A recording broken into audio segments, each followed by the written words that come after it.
Halo. Hai teman-teman. Hai guys. Halo Ra. Halo sahabat logis. Kenalin, aku Yoga. Nah, pada podcast episode kedua ini, kita akan membahas topik yang sangat menarik sekali nih. Mengenai peran dan fungsi apa aja sih yang sebenarnya bisa kita lakukan sebagai seorang mahasiswa di era pandemi COVID-19 ini.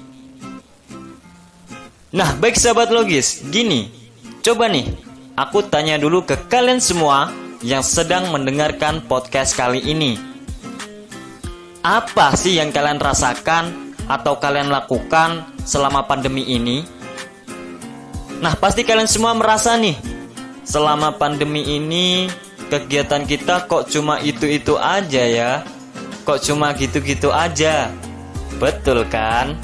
Hanya ngerjain tugas dari dosen, menghabiskan waktu untuk nonton film yang berepisode-episode, atau mungkin scroll Instagram mantan nih. Waduh, parah kalau ini.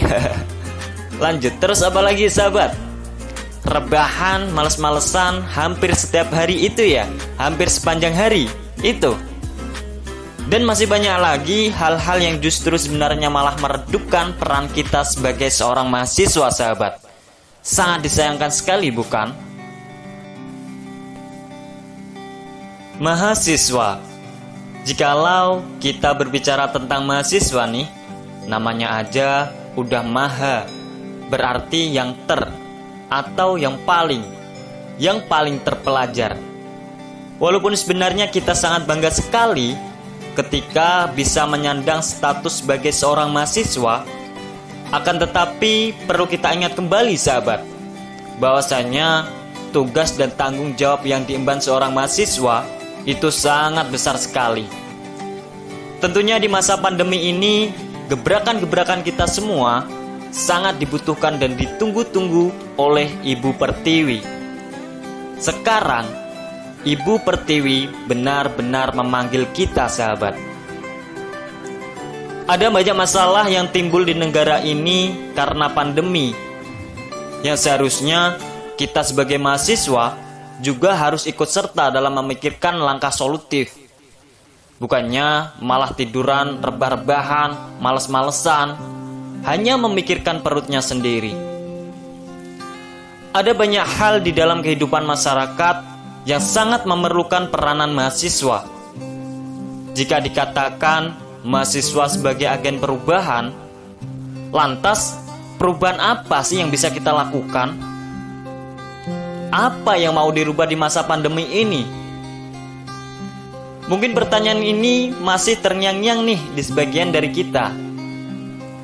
Jadi gini sahabat logis, kita nih dapat meluangkan pikiran dan tenaga kita sebagai kaum intelektual untuk melakukan perubahan-perubahan, merubah suatu harapan menjadi kenyataan, merubah dari yang buruk menjadi yang baik, dari yang baik menjadi sangat baik, yang bisa kita realisasikan menggunakan disiplin ilmu kita masing-masing sahabat.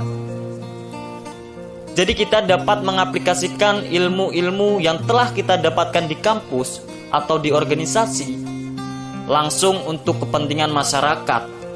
Dalam hal ini, untuk menghadapi masa-masa krusial pandemi. Lalu pertanyaannya, mengapa sih harus mahasiswa?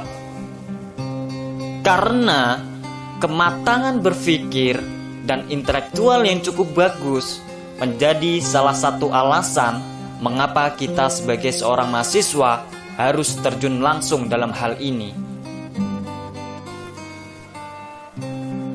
Semisal dalam program Kampung Tangguh, kita bisa kok melakukan perubahan-perubahan untuk melaksanakan serta mendukung berbagai upaya kuratif dan upaya pencegahan. Merubah suatu sudut pandang masyarakat mengenai bahaya COVID-19 atau apapun itu yang berkaitan dengan pandemi ini dengan cara melakukan sosialisasi secara berkala, dengan memanfaatkan teknologi yang ada, atau lain-lain, itu sebenarnya bisa kita lakukan kok. Gak usah langsung muluk-muluk dalam skala besar dulu lah, atau dalam skala banyak dulu. Tapi utamakanlah orang-orang di lingkungan sekitar kita terlebih dahulu, sahabat, untuk senantiasa mematuhi protokol dan regulasi yang ada dalam pemerintah. Dan tidak hanya itu juga, tidak hanya terpaku dalam bidang kesehatan saja. Akan tetapi, mau tidak mau, ekonomi dan pendidikan atau bidang lainnya itu di sini juga terganggu dengan adanya COVID-19. Nah, kita bisa tuh masuk ke dalam itu. Gagasan-gagasan yang sudah kita bangun, gagasan-gagasan perubahan kita, bisa kita keluarkan semuanya. Bisa kita aplikasikan. Semisal nih, dalam dunia pendidikan, kita bisa mengeluarkan ide-ide kreatif kita. Mungkin dalam mengatasi masalah sistem ajar jarak jauh, terutama dalam tingkat pelajar SD, pelajar SMP. Yang sama-sama kita ketahui hingga saat ini, sahabat, masih banyak masalah akan keefektivitasannya. Mungkin dalam segi ekonomi nih, kita bisa mengambil suatu gagasan perubahan, di mana gagasan tersebut bermanfaat bagi ekonomi mikro masyarakat nantinya. Contoh, mendukung produk-produk asli olahan rumahan yang seharusnya kita dan juga pemerintah harus mendukung penuh demi terciptanya suatu kesetimbangan ekonomi di bawah.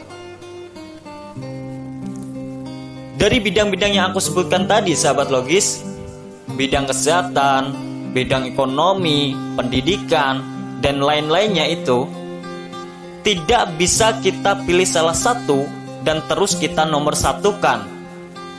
Begitu juga tidak bisa kita pilih beberapa terus kita kesampingkan. Antara semuanya itu tadi harus kita kemas, sahabat. Harus kita seimbangkan demi mencapai perubahan kehidupan masyarakat dan penyesuaian di era pandemi ini, sehingga menjadi lebih baik lagi ke depannya.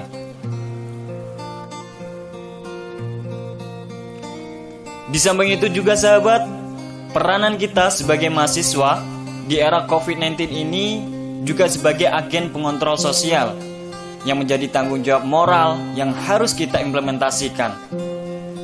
Kontrol sosial di sini berguna untuk mencegah penyimpangan sosial serta mengajak dan mengarahkan masyarakat untuk berperilaku dan bersikap sesuai norma dan nilai yang berlaku saat ini. Kontrol di sini juga bisa melakukan pengawasan agar pemerintah tidak mengeluarkan suatu kebijakan yang akan merugikan rakyat. Kita sebagai mahasiswa dengan kemampuan analisis, dengan kemampuan ilmiahnya, harus bisa menganalisa setiap kebijakan-kebijakan yang diindikasikan dapat merugikan rakyat, sahabat. Akan tetapi perlu kita tekankan kembali, sebagai kaum terpelajar, sebagai kaum intelektual, kepentingan bersama harus menjadi nafas dari setiap gerakan kita. Baik, aku ulangi lagi, sahabat. Sebagai kaum terpelajar, sebagai kaum intelektual, kepentingan bersama harus menjadi nafas dari setiap gerakan kita. Nah, lantas sikap apa sih yang perlu kita miliki untuk mendukung peranan kita ini? Yaitu, sahabat, kita harus memiliki sikap kritis, sikap care terhadap suatu permasalahan, terutama di masa pandemi ini, yang harus kita tunjukkan dan harus kita bangun bersama-sama. Partisipasi seorang mahasiswa dalam rangka memberikan sebuah kontribusi penuh dengan cara kritik dan saran yang sifatnya itu membangun, itu sangat diperlukan. Bukan malah cuma kritik mulu, apapun semua kebijakan dikritik, dijatuhkan, mengedepankan praduga ketimbang analisa, tetapi tidak ada satupun solusi yang ditawarkan. Jangan begitu ya. Seharusnya jika kita mengkritik juga harus ada saran dan juga harus ada solusi, begitu. Dengan memanfaatkan media sosial, serasa lebih mudah kita dalam mengawal suatu kebijakan-kebijakan pemerintah, dan lebih mudah juga kita dalam mengutarakan aspirasi. Karena sejatinya mahasiswa ini juga merupakan penyambung lidah antara masyarakat dengan pemerintahan yang ada. Mahasiswa juga dapat memanfaatkan media sosial untuk membuat gerakan bersama, semisal gerakan solidaritas bersama, gerakan rakyat, atau mungkin bisa membuat gerakan berdoa bersama. Mahasiswa harus berani nih menjadi rotor penggerak. Bisa dengan cara mengajak masyarakat dari golongan modernisme maupun konservatif melalui media online untuk mungkin menggalang donasi yang ditunjukkan kepada yang membutuhkan di tengah pandemi ini. Hasil donasi kita bisa alokasikan berupa bagi-bagi sembako, masker, hand sanitizer gratis, dan lain-lain. Atau kita bisa membangun suatu gerakan kerjasama dengan dosen untuk mengaplikasikan ilmu pengetahuan yang selama ini digembleng di kampus. Semisal membuat hand sanitizer dan membuat APD yang nantinya didonasikan di lingkungan kampus, di lingkungan sekitar, ke rumah-rumah sakit. Terus kita juga bisa melakukan penelitian bersama. Dan masih bisa banyak lagi yang kita lakukan. Oleh karena itu, mengapa sikap kreatif, sikap inovatif seorang mahasiswa itu juga sangat diperlukan dalam hal ini. Hal tersebut juga merupakan suatu bentuk kepekaan mahasiswa sebagai agen pengontrol sosial sekaligus agen perubahan. Ada suatu quotes nih yang aku buat, yang pengen aku sampaikan kepada kalian semuanya, wahai pendengar setiap podcast ini, yang semoga bisa menjadi pengingat kita semuanya, terutama diri saya pribadi. Jadi begini sahabat logis, sudah tidak ranahnya lagi kita hanya memikirkan suatu feedback kepada diri kita ketika mengikuti atau masuk ke dalam suatu wadah. Akan tetapi ranah kita saat ini sahabat, yaitu memikirkan seberapa besar fit yang kita harus bisa keluarkan demi kemaslahatan bersama. Kalau dulu Insinyur Soekarno saat menerima gelar sebagai Doktor Honoris Causa, beliau pada acara itu pernah mengatakan bahwa ilmu pengetahuan akan berharga penuh apabila dipraktikkan untuk kepentingan bersama. Artinya gini sahabat, kita sebagai mahasiswa jangan sampai hanya memikirkan diri kita sendiri. Ilmu-ilmu yang kita dapatkan di kampus itu harus kita bagi-bagi sahabat. Harus kita share, harus kita terapkan, sehingga ilmu yang kita dapatkan ini menjadi sebuah ilmu yang bermanfaat nantinya. Mungkin sekian sahabat logis podcast kali ini. Sampai jumpa di podcast yang berikutnya.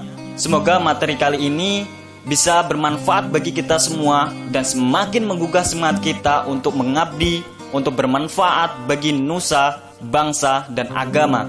Tetap semangat dan terus bergerak. Sampai jumpa.